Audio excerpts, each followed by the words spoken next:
아이고, 오늘은 우여곡절 끝에 예배드리는 것 같습니다. 컴퓨터 문제 하나가 이렇게 심각하네요. 자, 우리가 창세기 6장에서 제일 중요한 게 6장 8절입니다. 그러나 노아는 여호와께 은혜를 입었다. 자, 노아가 의인이라서 입었습니까? 노아가 의인이라서 여호와께 은혜를 입었어요? 아닙니다. 그리고 노아가 잘나서 여호와께 은혜 입었나요? 아닙니다. 그냥 하나님의 은혜입니다. 은혜는 설명할 수 없어요. 은혜는 주시는 분 마음이지 받는 사람이 무슨 그 자격이 된다고 해서, 우리는 인간의 선악 법칙은 받는 사람도 자격이 돼야 주는 사람이 잘 줄 수 있다. 이게 인간의 선악 법칙이잖아요. 그런데 은혜의 법칙은 몰라요. 그냥 주시는 분 마음이야. 그런데 어떤 사람에게만 주고 어떤 사람에게는 안 주고 그러나요? 은혜라는 게? 아닙니다. 예수가 뭐라고 그랬어요?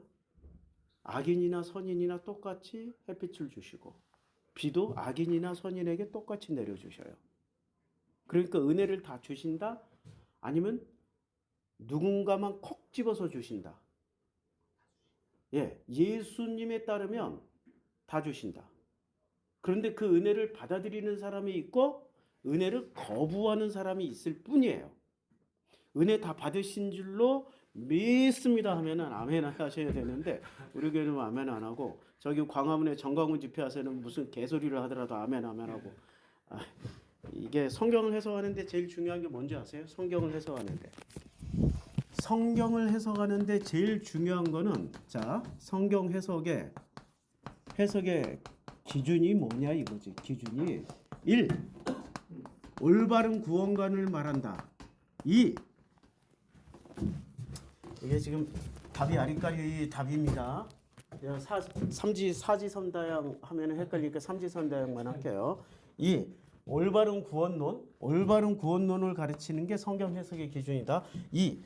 선하고 아름답고 착하고 우아하고 멋지고, 선하고 착하고 아름답고 우아하고 멋진, 그리고 착한 사람 만들기가 기준이 되어야 된다. 선하게 해석해야 된다. 언제나 선하게. 3번 성경 해석의 기준은 예수다. 자, 오직 예수다. 근데 예수의 뭐냐 이거야. 여기서도 또 나뉘죠. 예수의 십자가다. 예수의 부활이다. 예수의 승천이다. 다시 오실 재림이다. 이거예요? 아니면 예수께서 바리새, 사두개, 서기관, 그때 당시 유대교인들에게 어떻게 가르쳤냐는 거야. 성경을. 구약을 어떻게 해석해 줬느냐. 자, 1, 2, 3번 중에 성경 해석의 기준은 구원론이 돼야 돼요? 아니죠. 왜 구원론이 성경 해석의 기준이에요? 구원론이 해석의 기준이 되다 보니까 뭐가 나왔어요? 구원파가 나왔잖아. 이단 구원파. 맞죠? 구원파가 나와서 지들이 가장 올바른 구원론을 전하고 있다라고 주장하다 보니까 이미 거기도 하나의 세력이 되었어요. 세력. 이거 아닙니다. 구원론은 그닥 중요한 거 아니에요. 구원론은 부수적인 거야. 진짜 중요한 거는 따로 있어요. 구원은 다 받는다, 안 받는다? 몽땅 받는다. 은혜를 다 주셨는데, 모든 사람들에게 은혜를 주셨는데 은혜를 거부한 사람들은 그럼 구원 못 받는 거 아니에요? 아니야. 다 주시려고, 구원 주시려고 다 은혜 주셨어. 이게 만약에 100년 전 같으면 못 믿을 사실인데요. 지금 과학이 발달했잖아요. 과학이 발달하면서 의학계에서 뭐가 신기하게 일어나냐면, 하루에도 병원에서 돌아가시는 분들이 수없이 많죠. 그 중에서 1년에 몇백 명씩은 죽었다가 살아난다고 그래요. 전 세계적으로 합치면 몇천 명씩 하루에도 죽었다가 살아난대. 근데 그 중에 가장 오랫동안 확실하게 죽었던 사람들을 영국의 의사, 심리학자, 과학자들이 모여가지고 팀을 만들어서 그 사람들을 따라다니면서 다 추적 인터뷰를 했어요. 그랬더니 기독교인이든 영국에 무슬림 많잖아요. 무슬림이든 무신론자든 상관없이 다 어딜 갔다 와? 놀랍게 천국 갔다 와. 안 믿어지죠? 예, 그걸 임사체험이라고 그래요. 유튜브에서 임사체험자들 검색해 보시면 다 갔다 오는 데가 다 같은 데 다녀옵니다. 같은 데 다녀와요. 그리고 구원론은 그렇게 중요한 거 아니에요. 이게 대표적으로 이게 초창기 그러니까 콘스탄티누스 이전과 콘스탄티누스 이후의 기독교가 이게 달라진 거예요. 콘스탄티누스 이전의 기독교는 예수의 말씀대로 행복하게 살자였고 콘스탄티누스 이후의 기독교는 구원론에 목매게 만들었어요. 왜? 구원론으로 딱 목줄을 꿰어놔야 노예를 만들 수 있으니까. 종 만들 수 있잖아. 우리 교회 종이 왜 됐어요? 구원받으려고. 교회에 헌금을 그렇게 많이 해. 우리 교회처럼 안 하면 안 돼. 근데 우리 얘기 안 하려고 그랬어. 얘기 안 할게. 그러니까 우리 교회는 자율로 그냥 다 놔두잖아요. 자율로. 마음껏 살으세요. 마음껏 마음의 중심이 돼서 마음의 동기부여가 돼서 하세요. 이랬더니 마음의 동기부여가 자기는 열심히 있는 줄 알았어. 왜? 구원론에 목맬 때는. 근데 구원 받았다며? 그 다음부터는 어떻게 돼요? 자유로워져. 아니 근데 성경 말씀대로 자유로워진다니까. 진리를 알지니 진리가 너희를 자유케 하리라. 그러니까 진리를 알게 되니까 어떻게 돼요? 자유케 돼. 출석하고 싶으면 출석하고 나오기 싫으면 나오고 나오지 말고 놀러 가고 싶으면 놀러 갔다 오고. 그게 거리낌이 없어진다는 거야. 자유로운 거야. 나쁜 거냐? 좋은 거예요. 좋은 거야. 다만 우리 공동체 운영도 좀 생각을 해주세요. 지난주에 결국에는 이 우리 월세 36만 원인가요? 37만 원 없어가지고 이렇게 돈을 빌려서 넣었어요. 그러니까 우리 교회 월세는 좀 나오자고. 1년에 120만 원 월세는 좀 나오자고. 사례비는 둘째 치고라도. 자, 그러니까 구원론은 그다지 중요한 게 아니에요. 그러면 선하게 착하라, 착하게 살자, 뭐 멋진 무슨 뭐 멋지게 살자, 아름답게 살자 이런 얘기 있잖아요. 착하게 살자. 교회 다니면 어렸을 때 제일 많이 배우는 게 뭐예요? 착하게 살아라고. 거짓말은 무슨 뭐 조금이라도 이렇게 욕하면 아니 욕도 좀 하고 그러면 어때? 성경에 보면 욕 제일 많이 한 인간이 누구예요? 욕 제일 많이 한 인간? 아, 성경에 욕 넘버원으로 많이 하신 분 누가 있어요? 예수지. 예수가 넘버원으로. 그러니까 착한 사람하고 각이 좀 다르죠. 선한 사람. 바리새가 제일 나쁜 놈으로 찍은 게 누구예요? 예수 아니에요. 십자가에 못 박아 죽일 정도로 제일 나쁜 놈이잖아. 선하고 착하고 하고 멋지고 뭐 이런 것하고 상관이 없어요. 세리 만났지, 창녀 만나러 다녔지. 야, 그러면 벌써 조선일보에 대서특필대. 야, 예수 창녀 만나다. 아, 못하러 만났나. 계속해서 뭐 그런 보도 때릴 거 아니에요. 이래도 예수 맞나? 이게 바로 구원자 맞아? 메시아 맞아? 하고 계속 의문론을 펼칠 거 아니야. 그러니까 선하게 살자, 착하게 살자 이런 거 아닙니다. 성경은 선하게 살아라, 착하게 살아라고 가르치는 책이 아니에요. 뭘 가르치는 책이에요? 오직 하나님의 은혜.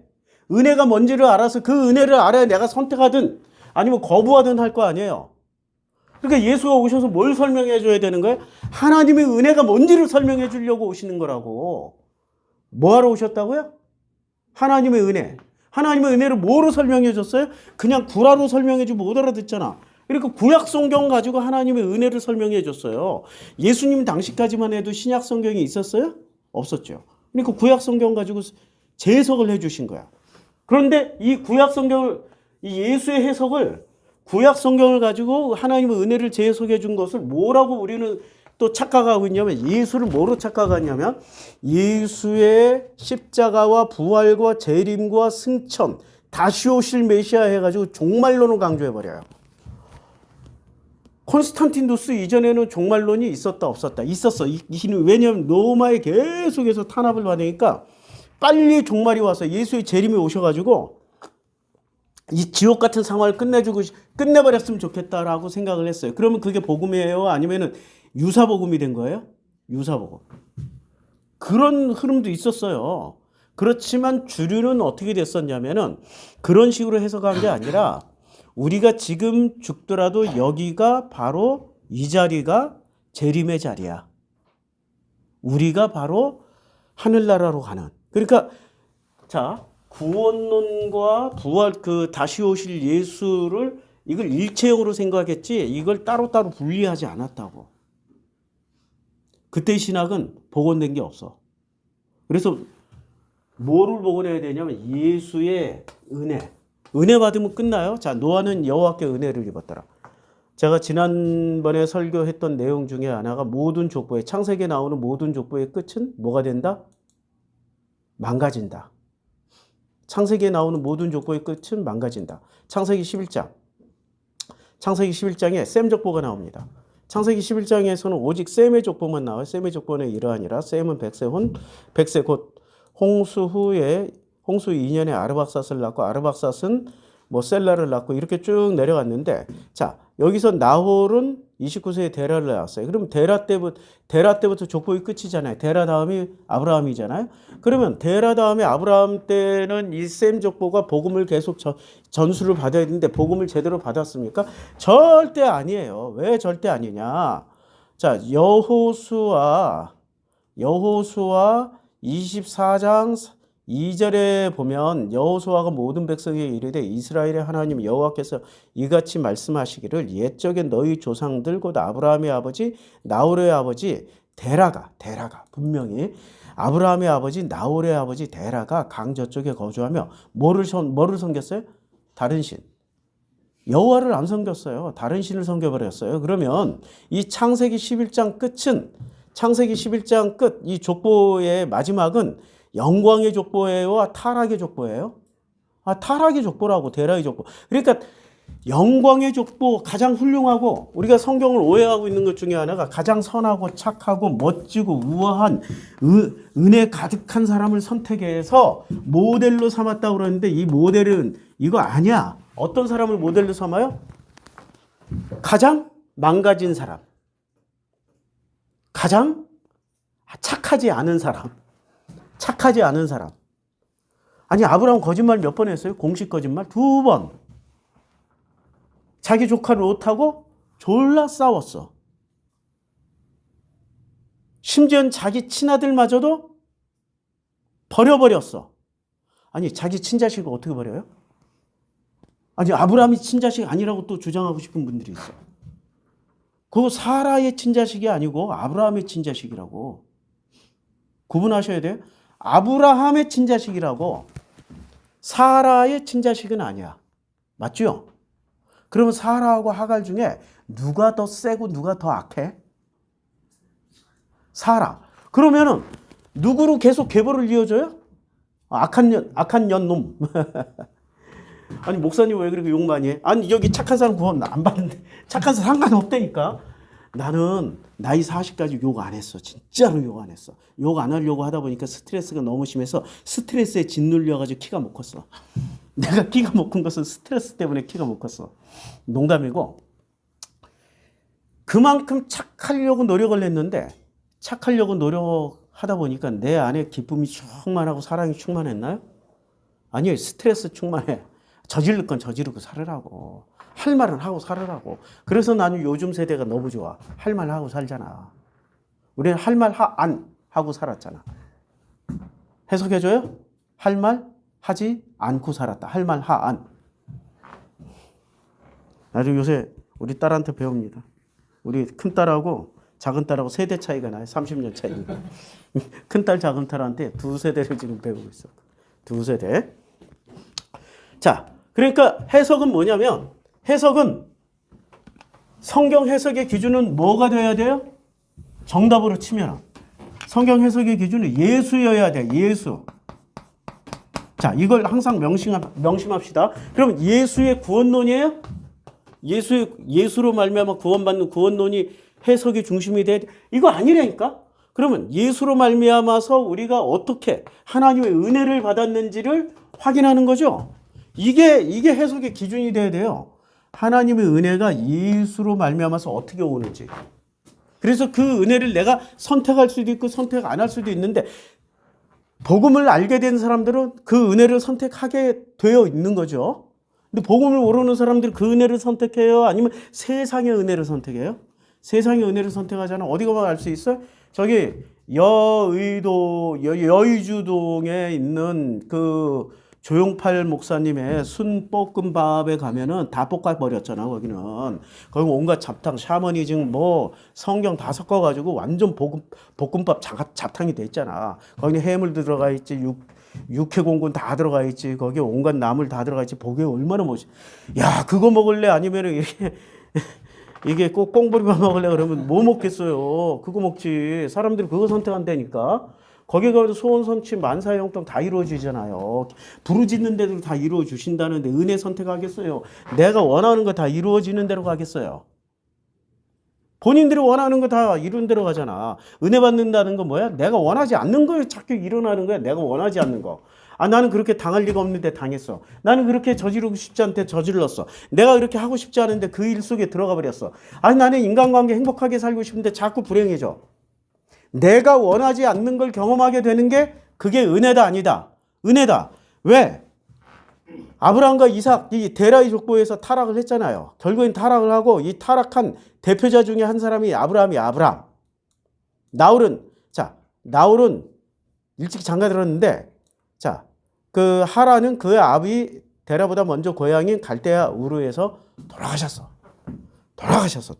자, 돌아가셨고, 이제 둘이 남았는데 아브라함하고 나홀이 남았는데 아브라함은 떠났고 나홀은 떠났어요? 아니 주저앉았지 그냥 갈대아보라. 그래서 나홀의 아들이 누구예요?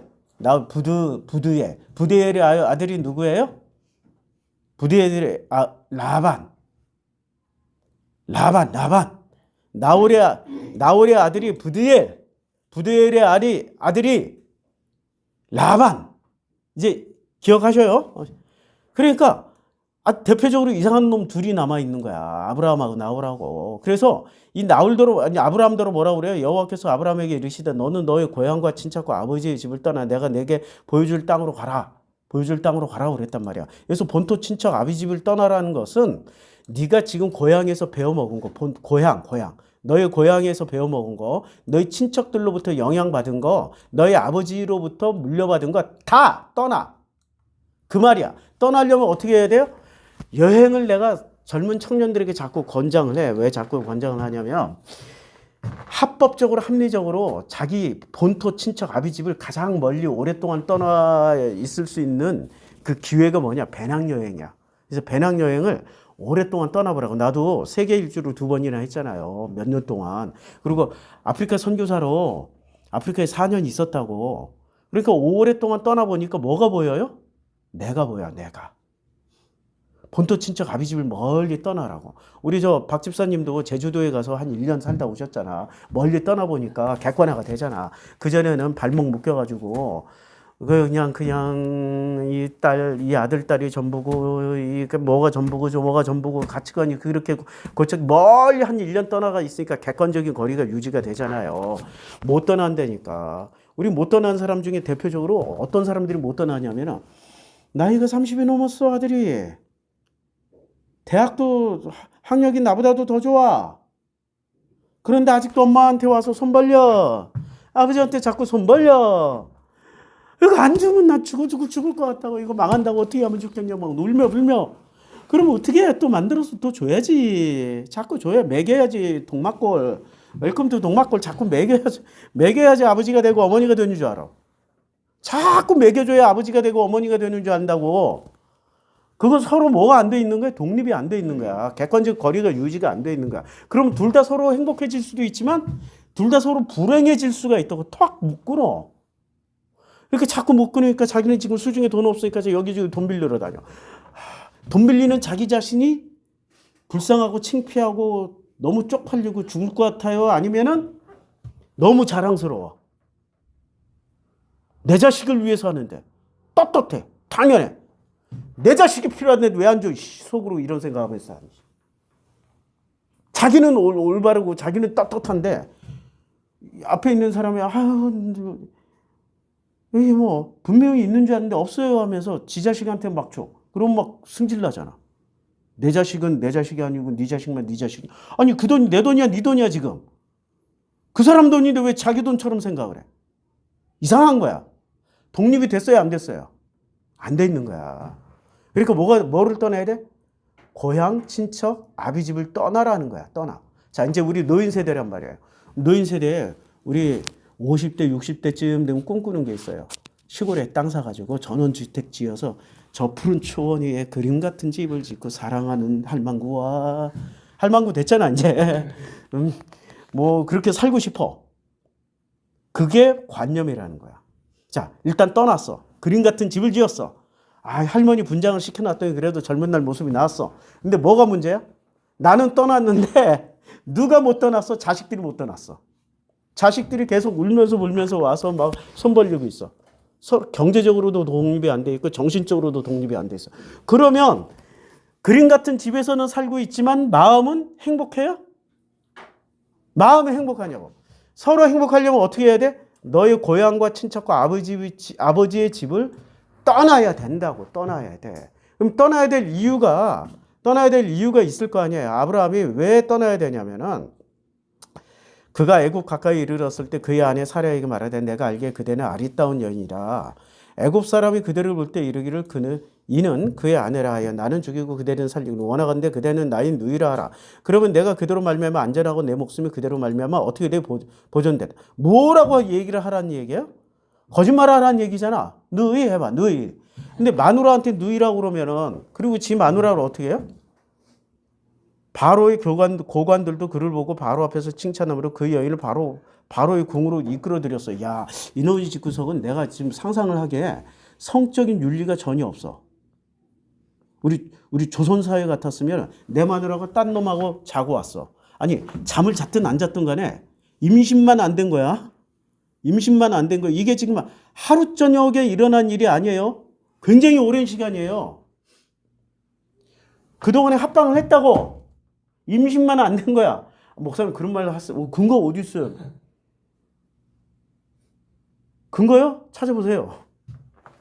자, 이에 바로가 그로 말미암아 아브라함을 후대함으로 아브라함이 양과 소와 노비와 암소와 낙타를 얻었는데 양과 소와 노비와 암소와 낙타를 얻는데 자, 양과 소와 노비와 암소와 낙타가 이렇게 이동하는 시간이 하루 만에 자, 이제 여자가 가고 이게 수많은 재물이 하루 만에 올 수 있습니까? 하루 만에 올 수 있어요. 그리고 노비를 보내는데 노비가 상시 대기하고 있어. 상시 대기. 자, 1번, 2번, 1번부터 100번까지 니네 가. 이게 돼요? 사람도 추려야 되고 양, 소, 양은 이거 다 추려야 돼. 추리는데도 시간 걸리고 이거 대규모로 이동시키는데도 시간 걸린다고. 사람도 하갈 같은 정품을 이렇게 보내려면은 고민해야 돼. 이게 그 상국마마께서 이런 걸 종으로 보내려면은 이게 남바도 먹이고 이게 행정 절차라는 게 있을 거 아니에요. 얼마나 시간 많이 걸려요. 이거 그냥 군대야? 쭉 줄 세워놓고 1번부터 이렇게 교관이 제다 딱 잘라서 니네 좌측, 그다음에 여기서 딱 잘라서 니네 우측, 그다음에 나머지 전부 다 쭈그려 앉아. 이렇게 군대 같이 되는 게 아니라고. 행정이라는 건 시간이 걸린다고. 이거 시간 많이 걸렸어요?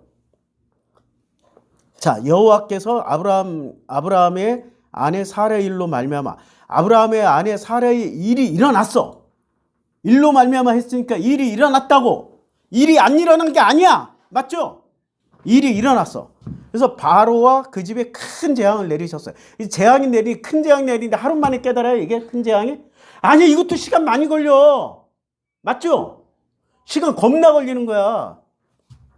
바로가 아브라함을 부른다고 해서 이게 아브라함을 부를지 말지 고민할 거 아니야. 이거 부르는데도 시간 걸려. 불러야 돼 말아야 돼. 자기 혼자 불러야 돼 아니면 이게 이제 공식 절차니까 자기 고관 대작들 다 불러서 회의를 해야 돼. 회의하는데도 시간 걸려. 많이 걸려. 겁나 걸려. 쉽게 얘기해서 그런데 이 상황이 굉장히 많은 시간이 걸렸다라는 걸 우리는 충분히 감안하시라고 지금 얘기하는 거예요. 자, 많이 불렀어. 그래 아브라함을 불러서 이르시되 내가 어찌하여 나에게 이렇게 행하였느냐? 내가 어찌하여 그를 내 아내라고 내게 말하지 않았냐? 왜 네가 거짓말했냐? 이거 깨닫는데 시간이 많이 걸릴까요? 그냥 바로 그 다음날 깨달았을까요? 엄청 많이 걸려요. 뭐 하나 깨닫는데. 이런 발생하는 그 순간은 이게 불과 1분, 2분, 1시간밖에 안 걸려요.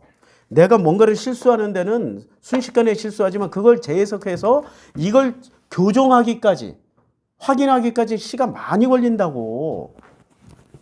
내가 뭔 실수를 했어. 저질렀어. 그리고 돌아서서 바로 그것을 실체를 알기까지는 오랜 시간 걸린다고. 이해하시죠? 하루 만에 이게 일어난 일이 아니라고요. 근데 우리가 성경을 읽는 사람들이 이거 하루 만에. 왜냐하면 자기도 변론해주고 싶어. 변론해주고 싶어. 이걸 뭐라고 그런 줄 아세요? 변론해주고 싶은 그 심성을 제가 페이스북에 올렸는데, 아이고야, 이거 한번 찾으려면은 좀 시간 좀 걸릴 것 같은데, 제가 영상까지 올렸어요. 이 변론해주고 싶은 이 마음을 영상까지 올렸어요. 근데 이 영상까지 올린 이 영상의 제목에 이제 이게 나옵니다. 아유, 영상 그 사이에 되게 많이 올렸네. 우리 진영이 무슨, 야, 우리 봄꽃이 아주 멋있습니다. 대역폭 축소. 대역폭 축소. 발음이 어렵죠? 다시. 자, 여기다 대역폭 축소. 하는 것입니다. 사실. 아이고, 야, 이거 소리 나가면요, 저기 저작권으로 걸려요. 그래서 소리 안 나가고. 말이 좀 어렵죠. 대역폭 축소가 뭐냐면 실험을 해봤어요. 실험을 해서 이게 그 20달러를 주고 같은 행위를 반복시켜. 근데 너무 무가치한 일이야. 그리고 어떤 그룹에게는 1달러씩만 주고 같은 행동을 계속 반복시켜. 이걸 며칠을 두고 해. 근데 20달러, 이게 지금 실험을 한 게 70년도에 20달러 큰 돈이에요. 그때 지금으로 치면 200달러예요. 1달러가 10달러. 그러니까 1달러를 받은 사람들에게 물어보고 20달러 받은 사람들에게 물어봤어요. 뭘 물어봤을까요? 네가 하고 있는 일을 후회하냐라고 물어봤더니 20달러 받은 사람들이 후회한다고 했을까요? 1달러 받은 사람들이 후회한다고 했을까요? 우리는 1달러 받은 사람들이 후회한다고 생각할 거 아니에요. 근데 20달러 받은 사람들이 후회한다고 그래. 20달러를 자기는 충분히 보상받을 거 받았다라고 생각을 하니까 보상받을 걸 받았다고 생각한 거야. 이미 충분히 보상받았어. 20달러라는 큰 돈으로. 그랬더니 자기가 하고 있는 일, 이런 무가치한 일을 왜 우리를 실험 대상으로 시켰냐고 불평을 터뜨려. 그런데 놀랍게도 1달러 받은 사람들에게선 불평이 안 나왔어. 왜냐하면 자기가 너무 무가치한 일을 한 1달러만 받았으니까. 무가치한 일을 한 데다가 1달러밖에 못 받았어. 이거 쪽팔리니까 누구한테 숨기고 싶어가지고 만족해요 하고 거짓말을 해. 이걸 대역폭 축소라고 그래. 발음이 어려워. 대역폭 축소. 그러니까 이 내용은 한마디로 말해서 자기를 객관화하는데 충분한 보상을 받은 사람은 자기를 객관적으로 자기 자신을 판단하는데 충분한 보상을 받지 못한 찌질이들은 자기 자신을 충분히 객관적으로 확인을 못해. 그래서 태극기 들고 나가 있는 거야. 전부 다 태극기 들고 나가 있는 사람들이 뭐라고? 대역폭 축소자들이야. 이미 70년대, 80년대에 걸쳐가지고 이 실험을 해봤어요. 이 인간의 마인드 실험. 제가 좀 심하게 얘기했나요? 그러니까 바로가 내가 어찌하여 그를 내 아내라고 말하지 아니하였느냐라고 말하면은 아브라함이 바로 인정을 해야 되잖아. 맞죠? 바로 자기가 객관화되어 있으니까. 대역폭이 확대되어 있는 사람이 아니고 대역폭이 어떻게 됐어요? 축소되어 있기 때문에 변명 지랄이 나와. 그 누구처럼? 선악 열매를 먹은 아담이 하나님이 내가 어디 있느냐 그랬더니 두려워서 숨었나이다. 왜 숨었니? 이제 당신께서 주신 여자가 뭐 나를 먹게 하고. 이게 지금 나 그냥 숨었어요. 이렇게 하면 되는데 계속 뭐가 나와요? 변명이 나오죠. 이게 지금 자기가 했던 일을 자기 객관적으로 보기에도 쪽팔리고 창피하니까 계속 뭐가 나오는 거야? 변명이 나와. 변명. 자기 가치가 훼손된다고 생각하니까 자꾸 변명이 나와. 자꾸 변명. 우리가 헌법재판소에서 봤잖아. 입만 열면 구라치잖아. 입만 열면 거짓말하잖아. 대역폭 축소 대표적인 사건. 충분히 보상을 못 받았다. 내가 이거 성공했으면 왕처럼 살아. 이런 다음에 객관화가 될지 모르겠지. 그러니까 우리는 이런 일을 지금 우리 현실 세계에서 보고 있어요. 기독교인들이 왜 자꾸 구라를 쳐요? 지는 구원 받았다고 막 열심히 하고 있는데 성경에 나와 있거든. 너희들이 아무리 주여 하고 아무리 뭐 구원 외친다고 해도 나는 너희들 모른다? 라고 얘기해놨어.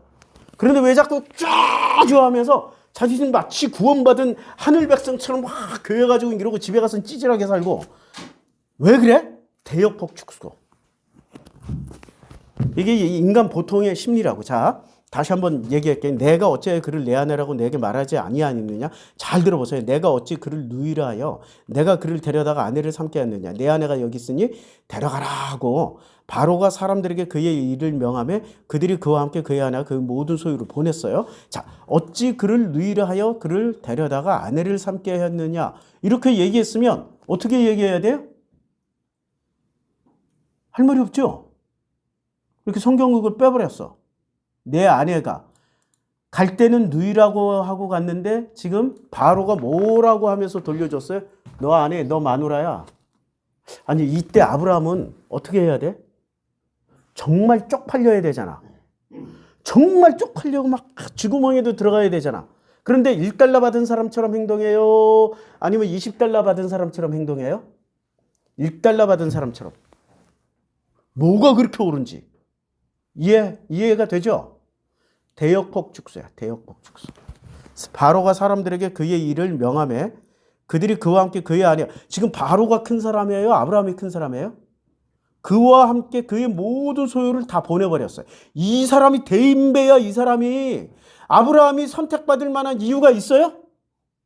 없는 사람이라니까. 그러니까 뭐라고 그래? 여호와께서 야 너는 너희 고향과 친척 아버지 집을 떠나라고. 제발 플리즈가 붙어있어. 제발. 왜? 네가 그동안에 고향과 친척과 아버지 집에서 배웠던 게 뭘 배운 거예요? 진리를 배웠어? 복음을 배웠어? 옳음을 배웠어? 선함을 배웠어? 뭐를 배웠어? 야, 온갖 찌질한 계산과 거짓말과 이상한 것만 배워가지고 온 거예요. 이상한 거. 이 집구석을 보라고. 근친상간 집구석이야. 이 롯이 있잖아요. 자, 성경을 내가 어렸을 때 성경을 읽을 때 도저히 이해가 안 되는 게 있어. 도저히 이해가 안 됐던 거. 오늘 그런데 설교 제목은 뭐예요? 설교 제목이 소금 언약. 소금이 되어라. 소금 언약이에요. 소금 언약 하기 위해서 이렇게 어렵게 얘기를 하는 거야. 우리가 우리 아버지에게 술을 마시게 하고 동침하여 우리 아버지로 말미암아 후손을 이어가자. 뭐 하고 이제 뭐 첫날 밤에는 큰딸이 큰딸이 이제 얘기를 해. 아버지에게 술을 마시게 하고 들어와요. 그래서 술을 마시게 하고 큰딸이 들어가서 아버지랑 동침해. 그 다음에 작은 딸이 술 마시게 하고 아버지랑 동침을 해. 이 집안이 좀 이상해. 근친상간도 이렇게 확실한 근친상간이 없어. 그리고 17장에서 19장에서 아니 18장에서 뭐라고 얘기하냐면 이 롯이 거짓말을 얼마나 잘하는지 한번 보세요. 롯이 거짓말하는 수준은 아니 19장이다. 거짓말하는 수준은 너무 놀라운 수준이야. 자, 너무 놀라운 수준이야. 내게 롯이 얘기하는 거야. 누구에게? 소돔과 고모라 사람, 소돔 사람들에게. 내게 남자를 가까이 하지 아니한 두 딸이 있다. 남자를 가까이 하지 아니한 두 딸이 있대. 이거 팩트예요? 거짓말이에요? 거짓말이야. 자, 보세요. 바로 그 뒤에 나와. 롯이 나가서 그 딸들과 결혼할 사위들이야. 그러면 남자를 가까이 했어요? 안 했어요? 했다니까? 빤한 거짓말을 하는 집안이야. 빤한 거짓말을 하고 바로 그리고 이 남자를 가까이 했는지 안 했는지를 요 뒤에 확실하게 나와. 우리 아버지에게 술을 마시게 하고 큰딸이 들어가서 아버지와 동침을 하고 그 다음에 어젯밤에는 내가 우리 아버지와 동침을 했는데 너는 오늘 밤에도 여기서 우리 아버지야. 공유물이야. 아버지가 술을 마시게 하고 내가 들어가 동침하고 그래서 두 딸 술을 마시게 하고 딸들이 작은 딸이 딸이 일어나 아버지와 동침하니라. 남자를 모르는 거야? 아는 거예요? 확실히 아는 거지. 이거 롯도 거짓말쟁이, 아브라함도 거짓말쟁이. 그리고 아브라함은 동생이자 마누라고. 그쵸? 그리고 이 집안은 대대로 근친혼이야. 대대로 근친혼. 자, 이 근친혼의 끝판왕이 어디서 나오나? 26장에서 나오나? 아브라함이 첫 흉년에 그 땅에 또 흉년이 들었어요? 아니, 이게 버릇이 고쳐진 줄 알았어.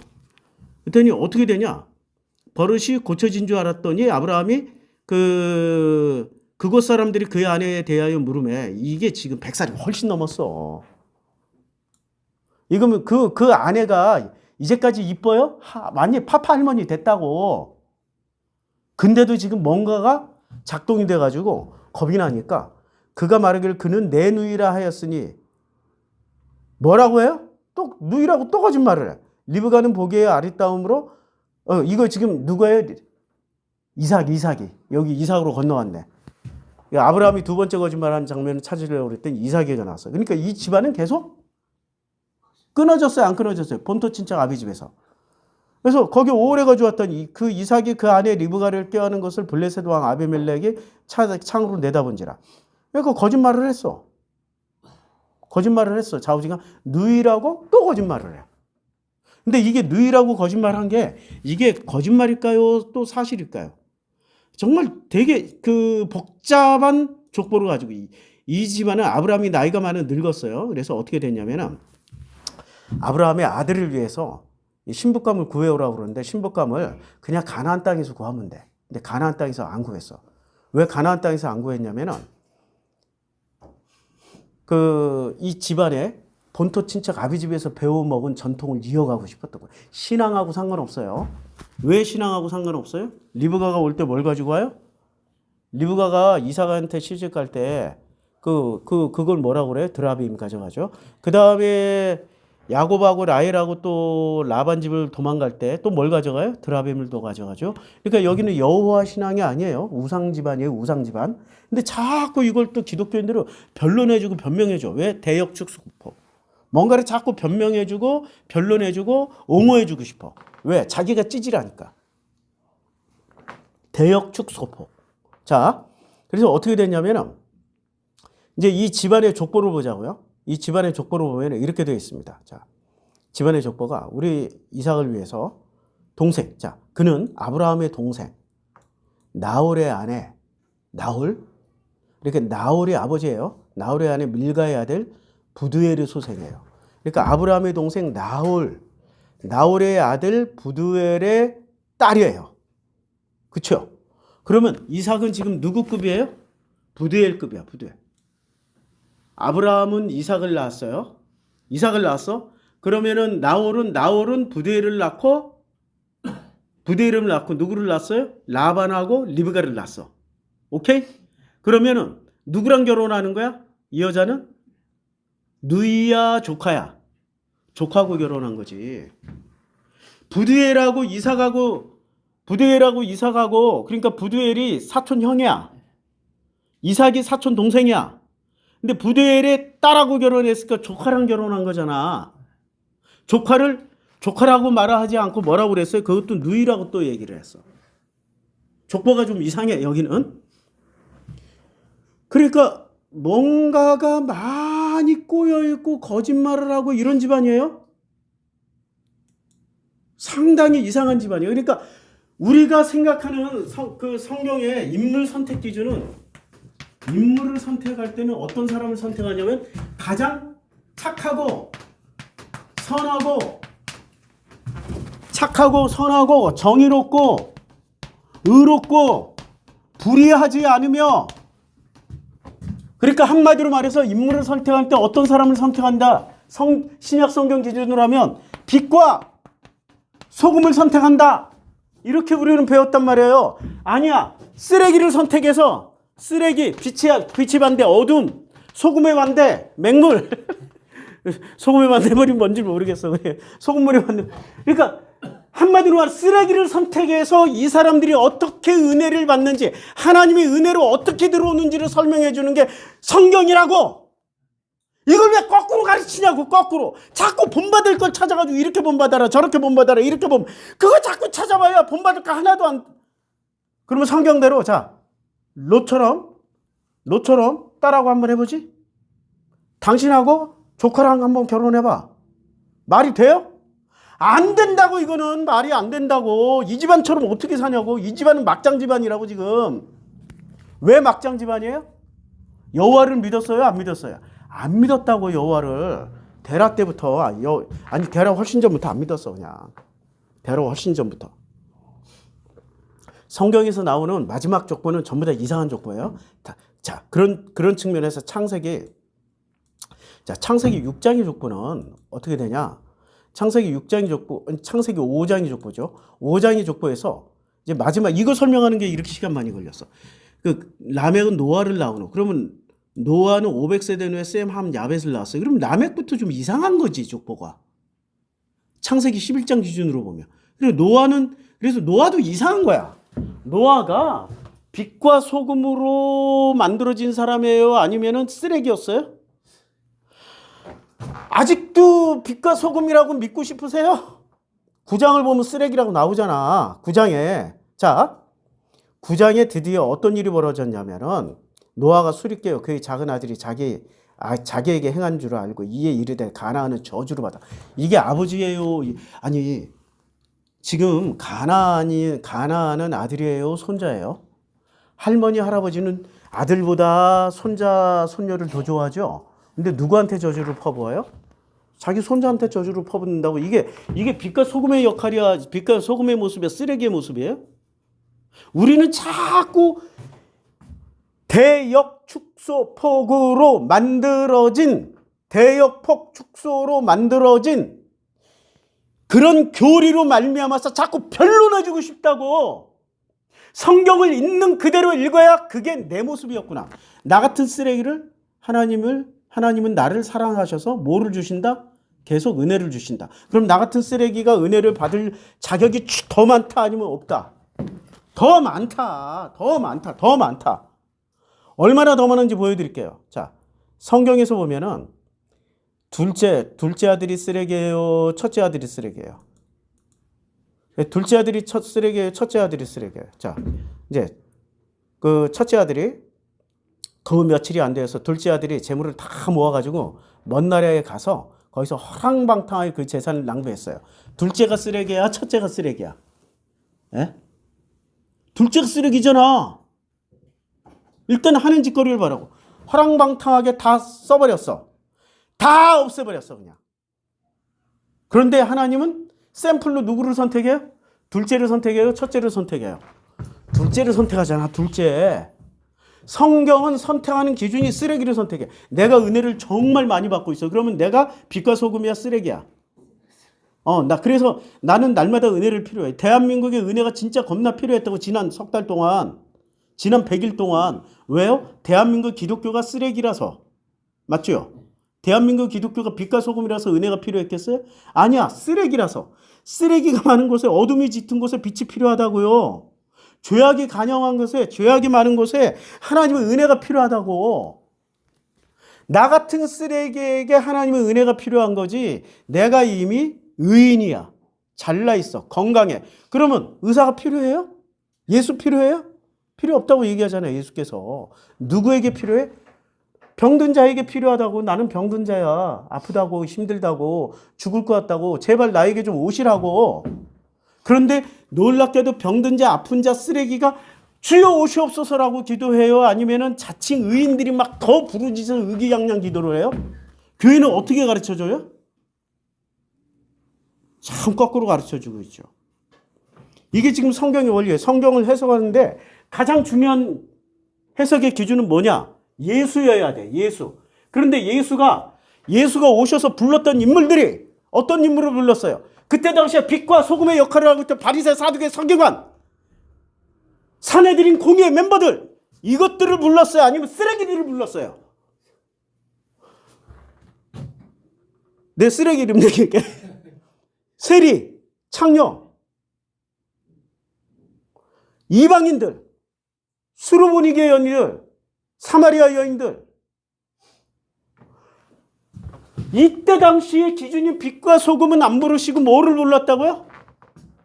놀라운 일이죠. 놀라운 일이에요. 그러니까 성경에 등장하는 인물들 중에 의로운 사람들이 이렇게 부름을 받은 적은 별로 없는데 그 중에 대표적으로 부르심을 받은 분이 한 분 계십니다.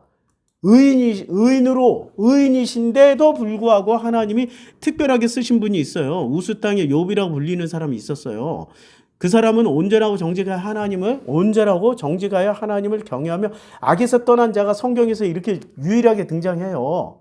유일하게 등장하시는데 이 등장하시는 이 인물이 어떻게 1장에서 뭐라고 얘기했어요? 온전하고 정직하여 하나님을 경외하며 악에서 떠난 자라고 그랬는데 42장에 딱 가니까 뭐라고 얘기를 하냐면은 그러므로 내가 스스로 거두어드리고 뭘 거두어드렸어요?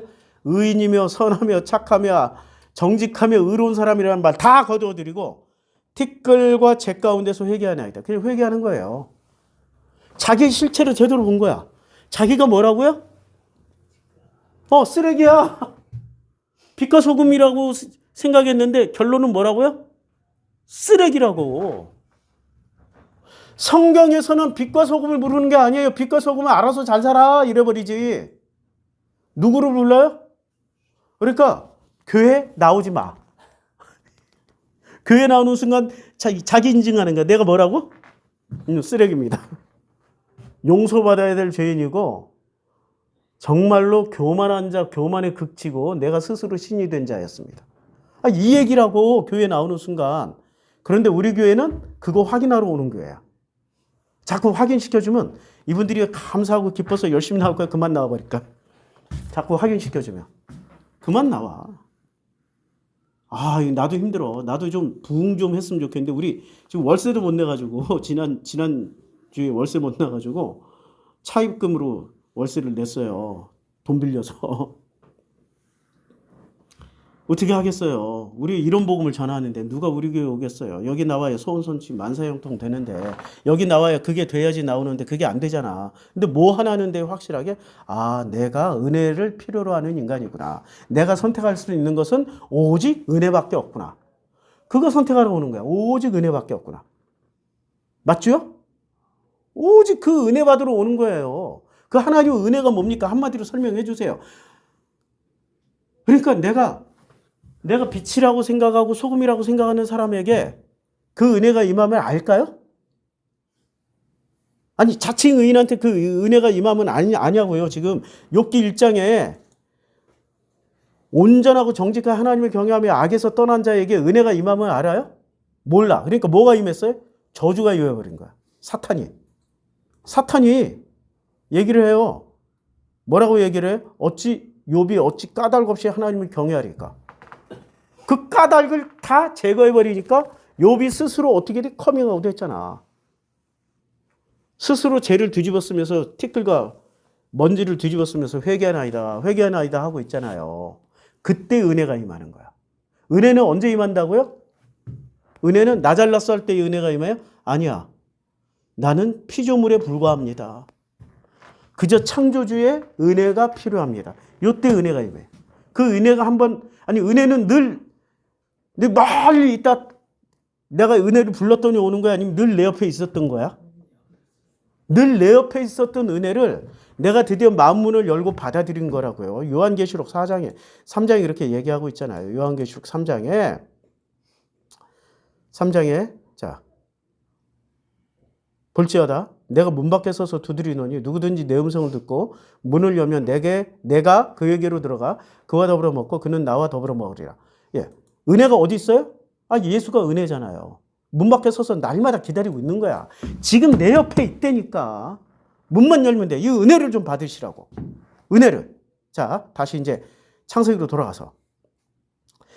돌아가면은 소금 기둥. 우리가 이 본문을 볼 때마다 늘 헷갈려요. 우리는 성경을 지금 잘못 세팅을 해놨어.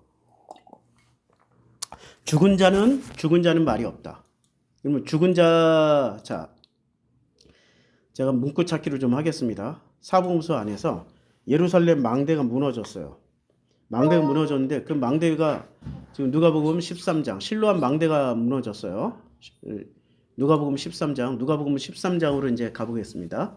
누가복음 13장에서 보면은 이제 그 실로암 망대가 무너져가지고 많은 사람들이 죽었어요. 자, 망대가 무너져 치어 18사람이 예루살렘에 거한 다른 모든 18사람이나 죽었어요. 그러면 이 갈릴리 사람들이 회개하라. 너에게 이르노니 이 죽은 사람들이 18명이 여기 있는 다른 모든 사람보다 죄가 더 있어서 죽은 줄 아느냐? 죽은 사람이 죄가 더 많다는 거예요. 여기 살아있는 놈들이 죄가 더 많다는 얘기야. 예수가 지금 묻는 거예요. 자, 롯의 소금기둥이 됐어요? 그리고 살아난 자가 있어요? 소돔과 고모라가 멸망당할 때 롯의 아내는 죽었고 그 다음에 롯과 그 두 딸은 살아남았어요? 그럼 살아남은 자보다 죽은 자가 죄가 더 많아서 죽은 걸까요? 같은 질문이야 지금. 너에게 이르노니 아니라. 아니라. 그러면 또 이렇게 질문할 거죠. 뒤돌아보지 말라고 그랬는데 돌아봤잖아요. 내가 다시 설명해 드리고 그 부분은 너희도 만일 회개하지 아니하면 다 이와 같이 뭐를 해야 돼요? 회개하라고. 회개해. 회개하라고. 이거 굉장히 중요한 지금 말씀이란 말이에요. 다시 이제 창세기. 그러니까 하나님의 영광을 위해서 이와 같은 일이, 하나님의 은혜를 알려주기 위해서 이와 같은 일이 일어난 거예요. 다른 성경에서 보면 하나님은 뭘 알고요? 하나님의 은혜를 알려주기 위해서. 자, 창세기 19장으로 넘어가가지고 창세기 19장에 이제 롯이 소금기둥, 롯의 아내가 소금기둥이 됐습니다. 자, 근데 아브라함이 여기서 보면 26절 롯의 아내는 뒤를 돌아보았으므로 소금기둥이 되었더라. 이 소금기둥이라는 이 말이 이 소금이 메라흐예요. 메라흐. 근데 이 소금이 총 성경에 34번밖에 안 쓰입니다. 이 소금이라는 게 되게 많이 나올 것 같은데 구약 성경에 34번밖에 안 나와요. 그러면 이 구약 성경에 34번이나 쓰여졌는데 어떻게 쓰여졌는지 레위기 2장 13절 보면 내 모든 소재물에 소금을 치라. 소재물이에요. 그러니까 번제, 화제 이런 거 빼놓고 소재물에 태우지 않는 소금을 치라. 하나님의 언약의 소금을. 언약의 소금이야. 이거 언약의 소금이래. 이때 소금을 치는 건 언약의 소금이라고 그래요. 그래서 소금 언약이라고 해요. 그래서 소재에서 빼지 못할지니 모든 예물에 소금을 드릴지니라. 모든 예물에 소금을 드리라고 그랬어요. 소재에서 빼지 못할지니 내 모든 예물에, 소재에 해당되는 모든 예물에는 소금을 쳐야 돼요.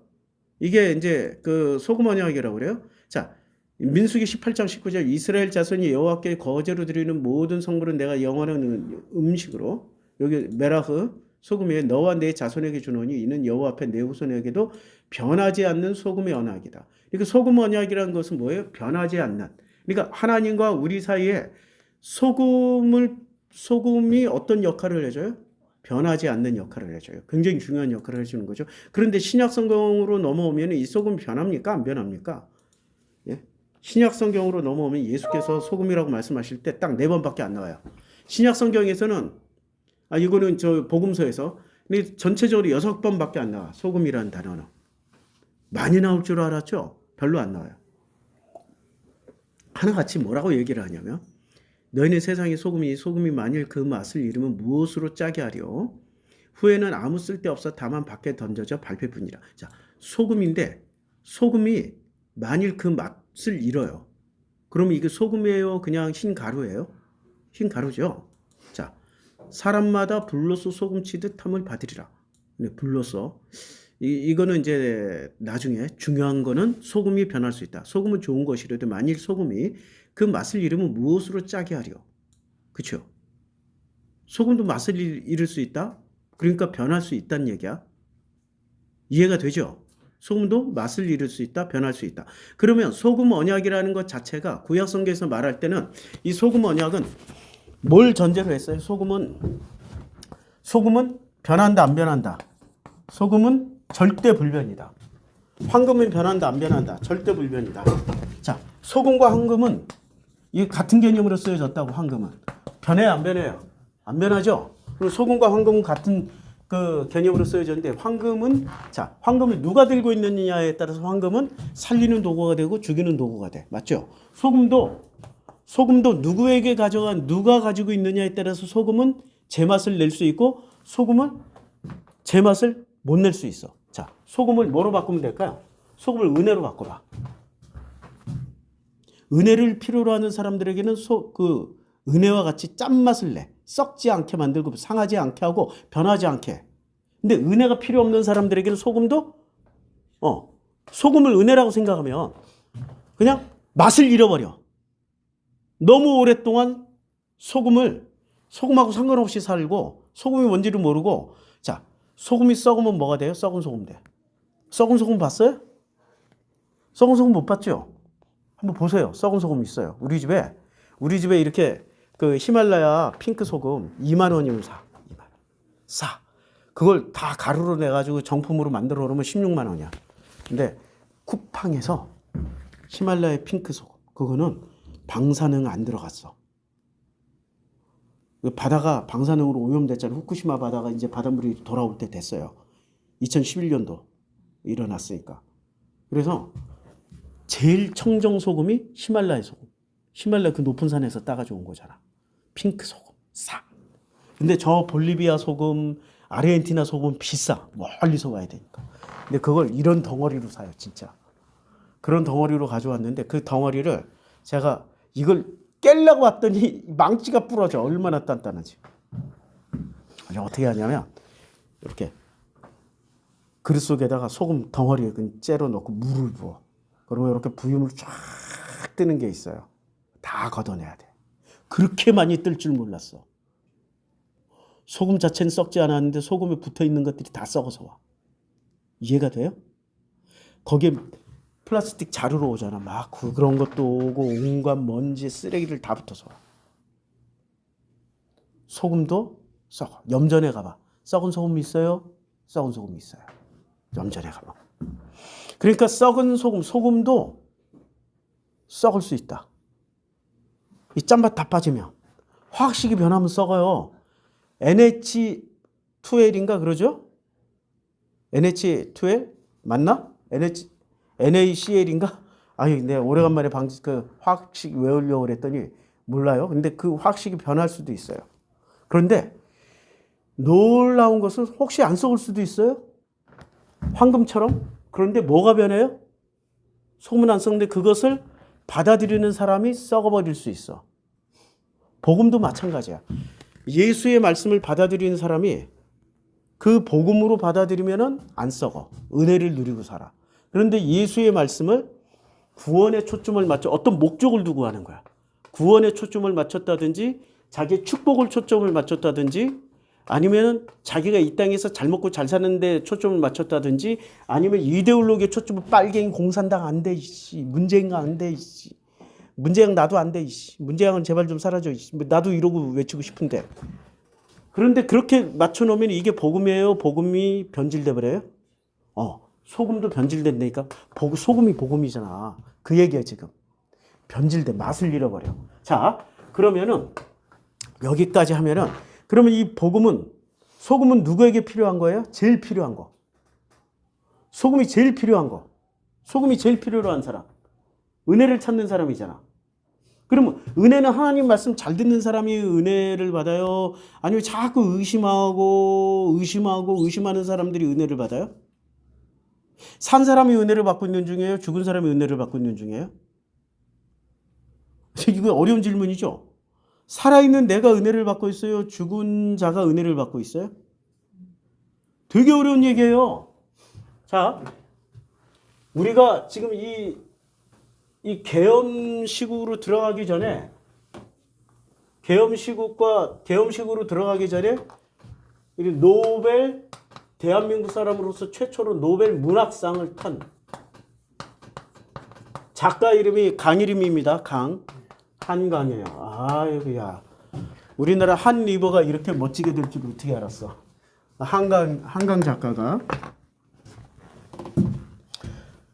우리가 계엄으로 들어가는 그 어간에 한강 작가가 노벨 수상자 선정이 됐고 시상식을 했어. 계엄 국면에 시상식을 할 때 그때 나왔던 멋진 말이 있습니다.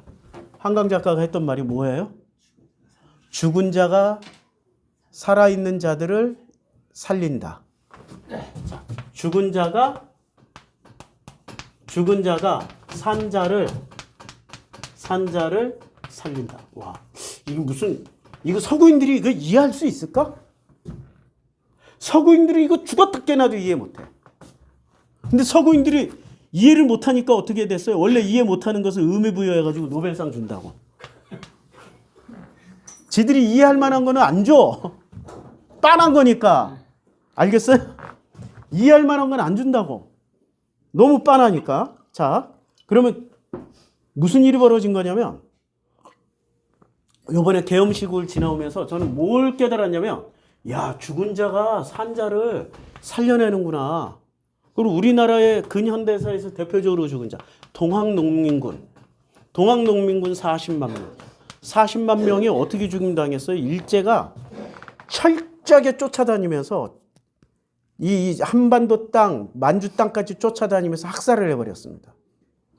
동학농민군 40만 명 죽임당했어요. 우리의 또 그 60만세 운동부터 시작해서 5.18,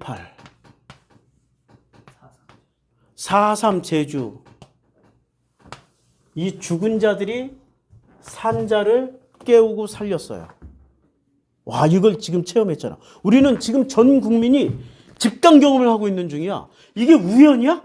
우연히 노벨 문학상을 탔는데 계엄으로 들어가가지고 계속해서 이 말이 회자가 되는 거야. 우리에게 하나님이 무슨 메시지를 주시는 거라고요? 집단적으로 우리 한반도에 있는 살고 있는 사람들에게 무슨 메시지를 줘요?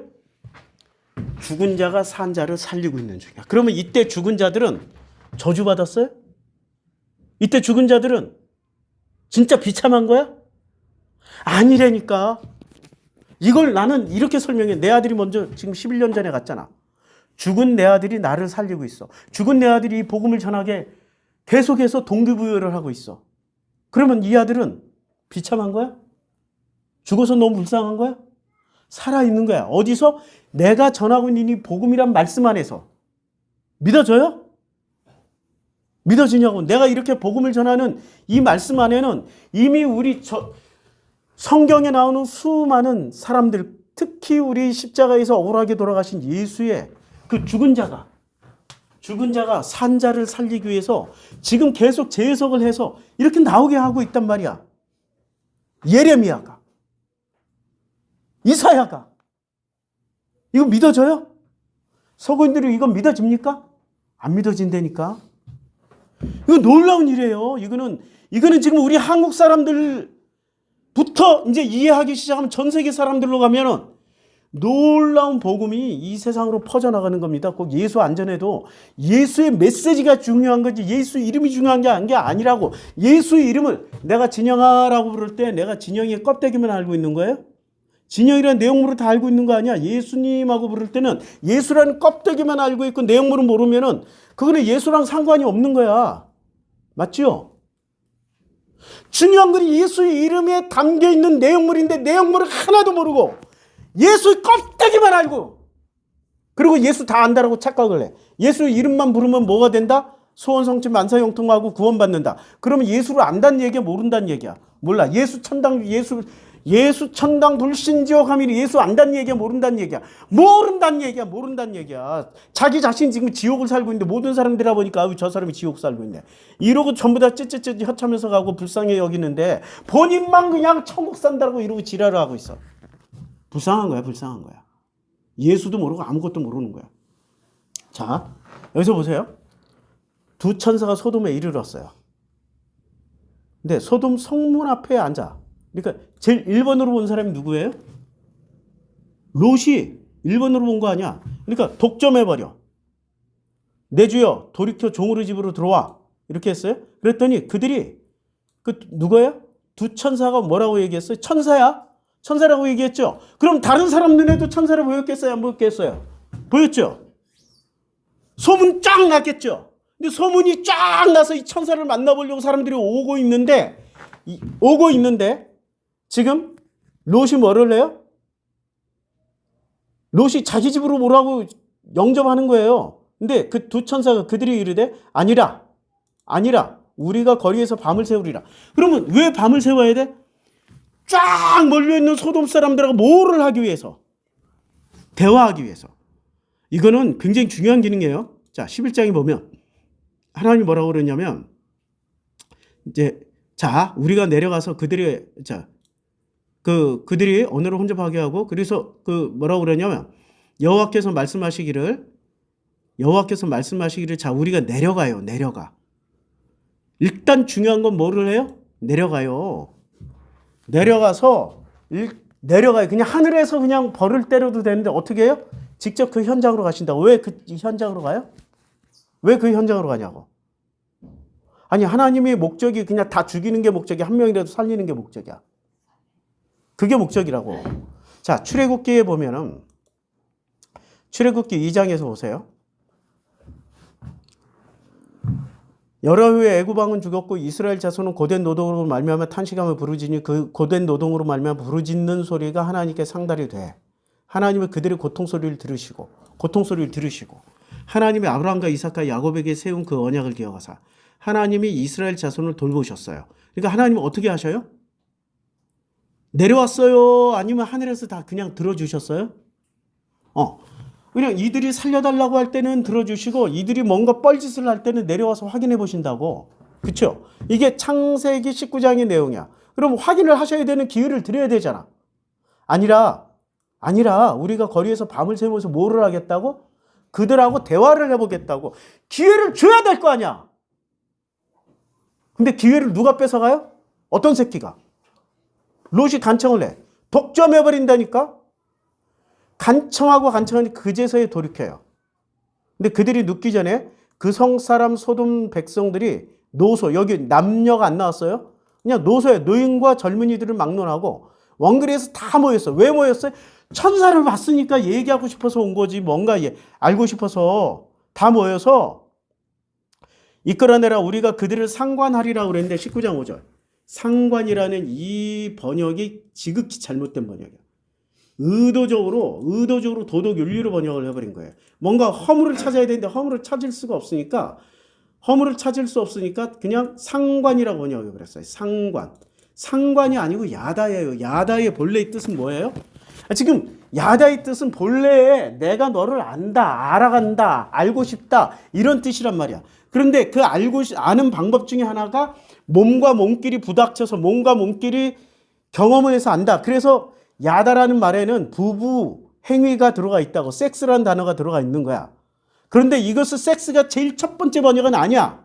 언제나 이 야다는 안다가 먼저야. 자, 창세기 3장 5절. 너희가 그것을 먹는 날에 너희 눈이 밝아져 하나님같이 되어. 자, 그것을 뭐를 알아요? 눈이 밝아져 선악을 안다라고 할 때 야다야. 이게 야다 맞죠? 야다. 그 다음에 3장 7절. 선악을 알 줄. 야다의 중요한 뜻은 이게 아는 일. 그 다음에 이렇게 4장 1절에 동침함에. 여기서 동침이라고 하는데 아담이 그 아내 하와와 동침함. 이렇게 잠자리를 했다라고도 할 수 있지만 비로소 남자와 여자가 서로 알아가는 거야. 근데 이 여자는 어디서 나온 거라고? 지난주 설교. 어디서 나왔어요? 나에게서 나왔잖아 말이야. 그럼 내가 누구를 알아간다는 얘기야? 나를 알아가는 거야. 내가 나를 알아간다고 이걸 섹스로만 번역하기가 무지하게 어려워. 동침이라고 번역하기도 어려워. 이렇게 성경을 모르는 자들이 자꾸 이런 식으로 번역을 해놓으니까 성경을 읽는 우리 한국어로 읽는 사람들도 잘 몰라. 그리고 실제로 영어로도 이건 노라고 번역을 했지. 자, 다시 이제 들어가서 이끌어내라 우리가 그들을 무슨 섹스하리라가 아니라 그들을 좀 알아보자. 그러니까 천사들이 왔으면 우리도 궁금하다. 우리도 얘기하자. 그리고 얼마나 안 내놓고 막 버티니까 어떻게 해요? 이 사람들도 내놔 이렇게 되는 거지. 내놔 이 과정이 어떻게 됐냐면은 자, 지금 이 사람들이 뭐라고 얘기를 하냐면은 롯을 미치며 야 그들이 이르되 너는 물러나라. 넌 물러나. 너 물러나. 그리고 이자가 들어와서 거류하면서 우리의 법관이 되려 하는도다. 지금 롯이 뭐가 됐어요? 그러니까 기회를 차단하고 있는 거야. 누구랑? 마지막 기회를 주려고 길거리에서 자려고 했던 이 천사들을 길막해버린 거야. 마치 예수님에게 다가오고 있는 어린이를 애들은 가라 비암 장수들이 그랬잖아. 왜 애들은 돈이 안 되잖아. 애들은 가라. 그러니까 예수가 뭐라고 그래? 막지 마라. 하늘나라는 이 어린아이들 같은 자들이어야 들어갈 수 있다. 이렇게 말씀하시잖아요. 그러니까 지금 신약 성경에서 예수의 길을 막고 있는 그 제자들 같은 모습을 지금 누가 보였어요? 롯. 그러니까 롯이 만들어진 사람이 아니라니까. 그 결과로 자기 딸하고 근친상간을 해요. 안 만들어졌다는 걸 보여주기 위해서. 그 사람들이 손을 내밀어 롯을 집으로 끌어들일 때 문을 닫고 문을 닫아버렸어요. 이제 그 사람들이 롯의 문을 닫았어요. 그러면 이때 이제 그 눈을 어둡게 했어요. 그러니까 뭔가를 알고 싶어서 온 사람들이 눈을 어둡게 했으니 그냥 이렇게. 자, 그리고 여기서 아까 거짓말한 사건 얘기했죠. 내게 남자를 가까이 하지 아니한 두 딸이 있어요. 그러면 이 롯이 그 딸들과 정혼할 사이들에게 말을 했어요. 거짓말이죠. 계속 거짓말로 자기의 상황을 만들어 가려고 그래. 누가 옳은지 누가 그른지 잘 모르겠어. 판단 유보야. 옳고 그름을 따지지 말자고. 여기서 지금 말하려고 하는 건 하나님의 은혜지 옳고 그름이 아니라고. 하나님의 은혜예요. 그래서 동틀 때 천사가 롯을 재촉해요. 천사가 동틀 때 재촉해. 내 아내와 두 딸을 이끌어내라. 지금 식구가 네 식구야. 아내와 두 딸이에요. 그래서 롯이 지체. 그런데 막 천사가 이렇게 얘기하면 자기 집에 이렇게 급하게 모실 정도로 천사를 모셨으면 천사의 말을 들어야 되잖아. 말을 들어요? 그 사람들이 롯의 손과 그 아내의 손과 두 딸의 손을 잡아 인도했어요. 얼마나 말을 안 들었으면 손 잡고 나갔어.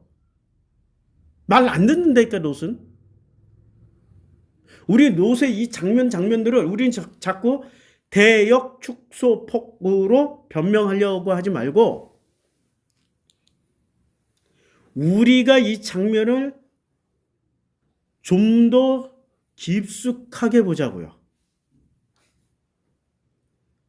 지금 그 사람들 스스로 안 나가고 문기정 하니까 그 사람들의 손, 아내와 두 딸을 이끌어내다가 안 되니까 그 사람들의 손을 아내의 손을 잡고 인도하여 성 밖에 뒀어요. 이것은 무슨 신비주의로 순간이동, 공간이동이라고 생각하지 말라고. 여기 철저하게 모든 사람들이 발로 갔다고. 여호와께서 그에게 뭐를 더했어요? 자비를 더했어. 뭐를 더했어요? 자비. 여기서 중요한 건 뭐라고요? 은혜, 자비. 자비라고. 이게 지금 몇 절이에요? 16절? 자비를 더했어요. 은혜를 여호와께서 인자를 더하셨다라고 했어요. 여기서는 인자라고 더했는데 요때 햄나, 인자함, 긍휼, 인자함과 긍휼을 딱 두 번밖에 안 나오네. 예, 햄나는 그들이 모든 환난에 동참하사 자기 앞에 사자로 이사야 63장 9절에 구원하여 그 사랑과 긍휼로. 그러니까 이때 지금 뭐를 입은 거예요? 긍휼함, 은혜를 입은 거야. 롯이 잘나서예요? 아니면 그냥 은혜를 하나님이 부어주신 거야.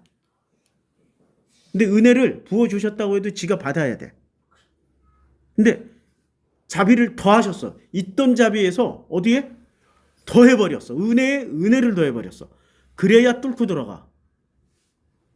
그 사람들이 그들을 밖으로 이끌어낸 후에 이르되 도망하여 생명을 보존하라.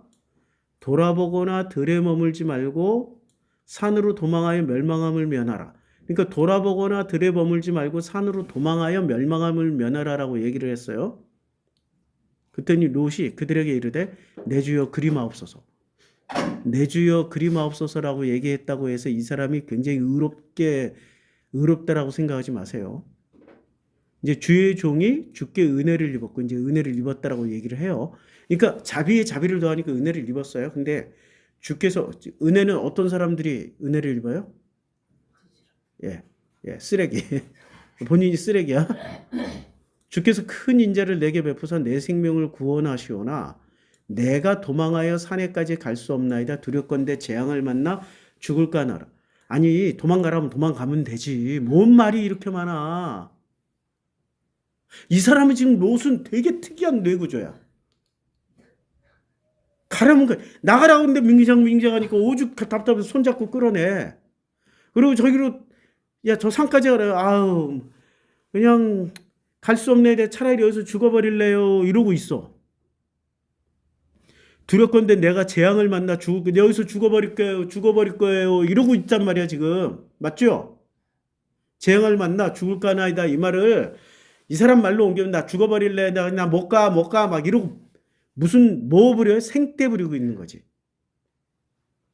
아 보소서. 내가 이게 뉘앙스 살려서 보소서. 저 성읍은 도망하게 가까운 게 있고 작기도 하오니 나를 그냥 그 산까지는 못 가고 저 조그만 데 저기로 도망하게 하소서. 이는 작은 성읍이 아닙니까? 내 생명이 보존되리라. 아유 요만큼만 살려주세요. 나머진 다 뭐. 그러니까 그가 그에게 뭐라고 해요? 그 천사가 내가 이 일에도 내 소원을 들었으니. 그러니까 지금 소원을 한두 번 들은 게 아니란 얘기죠. 이래도 내 소원을. 이게 지금 은혜의 분자야. 롯이 잘나서 해준 거예요? 누구의 은혜를 입었어요? 하나님의 은혜를 입은 거야. 하나님의 긍휼과 은혜를 입은 거야. 잘나서 받은 게 아니라니까. 그 성읍을 멸하지 아니하리라. 그리고 원래 계획은 뭐였어요? 이 성읍까지 멸하려고 그랬어. 그럼 그 성읍에는, 소알이란 성읍에는 성 안에 사람이 살고 있었다, 안 살고 있었다? 살고 있었던 거지. 그래서 거기까지 멸하려고 그랬어.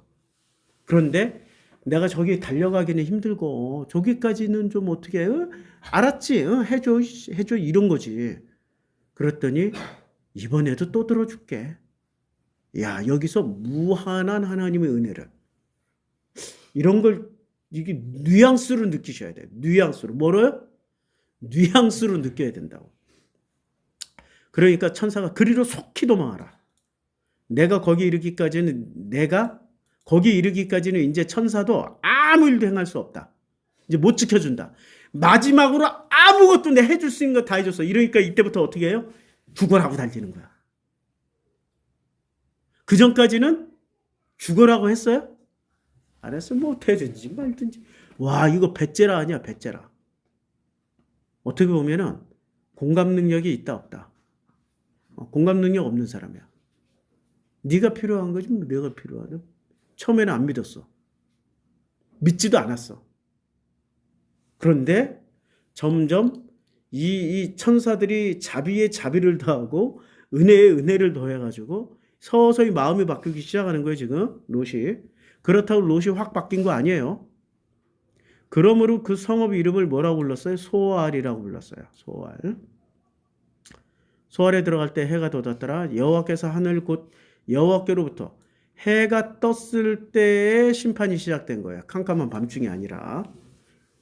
여호와께로부터 유황과 불을 소돔과 고모라에 비같이 내리사 그 성읍과 온들과 성에 거주하는 모든 백성과 땅에 난 것을 다 엎어 멸하셨어요. 롯의 아내는 뒤를 돌아보았으므로 소금기둥이 되었어요. 자, 롯의 아내는 뭐가 됐어요? 소금기둥이 된 게 저주일까요? 오히려 이게 축복일까요? 소금기둥이라고 말하지 말고, 지금 기둥은, 야곱은 자기가 하나님과 언약을 세울 때 뭐를 세워서 언약의 증표로 삼았어요? 기둥 세워서. 돌기둥보다 소금기둥이 영원히 변치 않는 언약의 상징이 되는 거죠. 야, 여기서 생각 잘해야 됩니다. 저는 성경을 있는 그대로 읽게, 솔직하게 읽게, 진심으로 읽게, 이런 제목을 좀 붙이고 싶어요. 제 설교 제목에. 성경을 교리의 눈으로 자꾸 뭔가를 변명해주고 옹호해주려고, 착한 사람 만들려고 성경을 읽으면 이런 거 해석 못합니다. 벌써 이 19장 자체는 그냥 대충 넘어가야 되는 장이야. 뭐만 가지고 설교해? 소금 기둥 됐잖아. 뒤돌아봤으니까 하나님의 명령을 어겨가지고. 자, 명령을 안 들은 놈은 제일 많이 안 들은 놈은 누구예요? 예? 이 롯의 아내예요? 롯이야. 롯 자체가 일단 아무리 명령을 해도 배째야 이러고 있어. 배째라 배째 째봐 이러고 있었다니까. 그런데 하나님은 은혜를 더했어요. 그냥 계속 은혜를 더해서 계속 면해줬어. 그럼 뒤돌아봤을 때 또 면해줘야지. 그런데 뒤돌아봤을 때 면하지 않았어. 오히려 소금 기둥, 소금 언약으로 세워버렸다. 이렇게 해석하면 돌 맞을까? 돌을 던질까? 왜 그렇게 해석을 할 수 있냐면, 뒷장면에 살아있는 게, 자, 큰딸 작은딸 이야기가 이렇게 나와요. 31절부터 19장 31절부터 큰딸 작은딸 술 먹고 아들을 낳아요. 그러면 이 장면에 아내가 살아있다면 이게 지옥일까요? 천국일까요? 지옥일까요? 은혜일까요? 어차피 일은 저질러질 거야. 우리가 생각을 잘 해보자고요. 먼저 간 사람이 저주예요? 먼저 간 사람이 저주냐고. 자, 죽은 자가 산 자를 살린다. 누구를 구원하기 위해서? 죽은 자가 산 자를 살리는 것을 보면은, 자, 누구를 낳아요? 모압을 낳아. 그 다음에 암몬. 모압과 암몬은 출애굽 여정에서 이스라엘 백성들을 가장 괴롭혔던 족속들이 누구였습니까? 모압 자손은 아닙니까? 모압 자손. 그렇죠? 모압 자손은 아니에요. 철천지 원수죠. 철천지 원수를 만들어 놓은 거예요. 누가요? 아브라함의 후손에게 철천지 원수가 롯과 그 두 딸이 낳은 자손으로 말미암아서. 죽은 자가 산 자를 살리기 위해서 소금 기둥이 됐다. 그러면 그들에게는 소금은 언약이 될 수 있다는 얘기죠. 꼭 그렇게 해석해야 돼? 성경이 있잖아요. 이스마엘이 저주받았나요? 아니에요. 축복받았어요. 그렇죠? 이스마엘이 오히려 먼저 12지파의 조상이 되어버렸어요. 먼저. 아브라함, 이삭, 야곱의 후손들보다 먼저. 우리는 그걸 생각을 잘해야 돼. 모든 사람들은 하나님이 이 땅에 사람을 보낼 때 목적이 뭐죠? 저주하시기 위해서요? 축복해 주시기 위해서요? 이것은 아담의 계보를 적은 책입니다. 하나님이 사람을 창조하실 때 하나님 모양대로 지으시되 하나님 모양대로 지으셨어요. 하나님 모양과 형상 남자와 여자를 창조하셨고 그들이 창조되던 날에 하나님이 그들에게 복을 주시고 그들의 이름을 뭐라고 바꿔주셨어요? 사람. 그럼 사람 안에 사람이 있다는 얘기는 사람 안에 사람이 있어야 돼. 근데 이 사람 안에 사람이라는 말 안에 사람 안에 사람이 있다는 것은 어떤 사람이 있는데 그 사람 안에 사람이 들어 있어야 돼. 근데 그 사람의 진짜 사람 안에 사람은 어떤 모양을 가지고 있어야 돼? 하나님의 모양과 형상을 가지고 있어야 돼. 그럼 사람 안에 사람이 있는 거야. 근데 사람 안에 사람이 없어. 사람 안에 짐승이 있어. 우리 김창옥 강사가 그러잖아. 아버지 엄마를 얘기할 때 야 엄마 아버지랑 어떻게 살았어? 너가 아버지는 사람이 아니여. 사람이 뭐요? 짐승이요. 짐승. 그럼 뭐야? 사람 안에 사람 있는 거야? 사람 안에 짐승 있는 거야? 그렇죠? 사람 안에 사람이 있을 때 그 사람이 사람이에요. 비로소 그들의 이름이 뭐가 돼요? 사람이 돼요. 근데 그 사람의 모양과 형상이 누구를 닮아 있어야 돼요? 하나님을 닮아 있어야 돼요. 그래야 사람이야. 근데 사람 안에 사람 없고 사람 안에 뭐가 있어? 짐승만 있어. 그러면 그 짐승을 사람으로 바꾸기 위해서 하나님은 죽여버린다. 계속 살려두신다. 계속 살려두신다. 성경에서 빨리 은퇴하시는 분들이 의인이시다. 하나님은 은혜 입은 자다. 성경에서 계속 오래 끈질기게 사는 놈들이 뭐다? 짐승이다. 사람 안에 사람이 없는 거예요. 그래서 사람 안에 사람 만들려고 하나님이 그러시는 거예요. 롯이 오래 살았다고 좋은 사람 아니에요. 아내가 일찍 죽었다고 저주받은 거 아니에요. 자꾸 소금 기둥에 저주라고 하는데 저주란 말 안 나와. 안 나온다고. 아내가 말씀을 많이 어긴 게 아니라 롯이 더 많이 어겼어. 자꾸 그런 걸로 핑계 삼고 엉뚱한 이유 삼지 말라고요. 자, 기도하겠습니다. 사람 안에 사람이 있어야 됩니다. 그 사람은 하나님의 형상과 모양이어야 됩니다. 우리는 이것을 자꾸 잊어버리고 뭘 지켰다, 안 지켰다, 어떤 행실을 했다, 안 했다로 판단하고 있습니다. 아닙니다. 사람 안에 사람만 있으면 됩니다. 그러면 언제든 하나님의 은혜를 마음껏 누릴 수 있는 하나님의 형상이 있기 때문에 그 은혜를 누리며 살게 되어 있습니다. 사람 안에 사람 살 수 있도록 축복하여 주시옵소서. 예수님의 이름으로 기도드렸습니다. 아멘.